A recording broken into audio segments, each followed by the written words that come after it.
على رسوله الكريم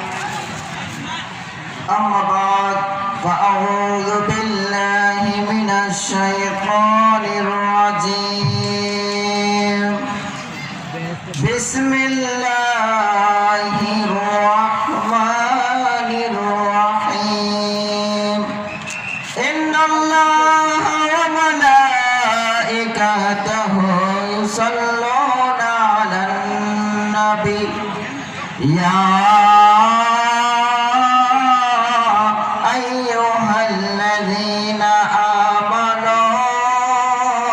صلوا عليه وسلموا تسليما صلاة يا رسول الله سلام يا حبيب الله মুআজ্জাজ মোহতারাম, আজকের এই ঐতিহ্যবাহী পঞ্চদশ শতাব্দীর সুমহান মুজাদ্দিদে আজম ইমামে আহলে সুন্নাত মুজাদ্দিদে দ্বীন মিল্লাত কাদির নজদিয়াত বাতিলের আতঙ্ক মুনাজিরে আজম আল্লামা শের গাজী আকবর আলী রিজভী শাহ হুজুর কিবলা কাবার প্রতিষ্ঠিত 66তম গৌসে পাক শেখ সৈয়দ সুলতান আব্দুল কাদের জিলানী রাদিয়াল্লাহু তাআলা আনহুর শরণে পবিত্র বার্ষিক ওরস শরীফে আগত আশিক রাসূল আশিক ওল ইমানদার সুন্নি মুসলমান ভাই বাবারা, পর্দানশীন মা ও বোনেরা, সকলের প্রতি আমার আন্তরিক সালাম। আসসালামু আলাইকুম ওয়া রাহমাতুল্লাহি ওয়া বারাকাতুহু। যাই হোক, আমি এখানে দাঁড়িয়েছি একটি বিষয়ের জন্য, যে বিষয়টা হচ্ছে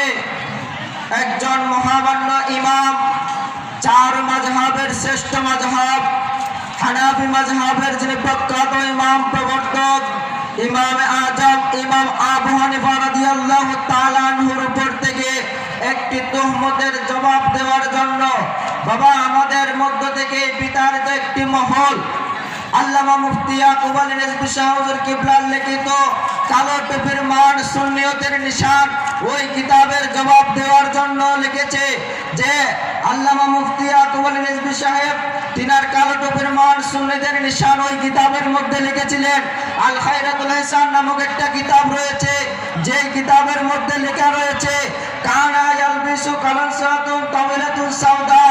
ইমাম আজম আবু হানিফা রাদিয়াল্লাহু তাআলা আনহুর 7টা টুপি ছিল, 7টি টুপির মধ্যে একটি টুপি হচ্ছে কালো রঙের কিস্তি টুপি। মুবারক কন্যা সুবহানাল্লাহ। তো এই ইবারতটা তুলে তারা বলছে কি যে ইমাম আজম আবু হানিফার 7টা টুপির মধ্যে একটা টুপি কালো ছিল, ঠিক আছে, কিন্তু ওই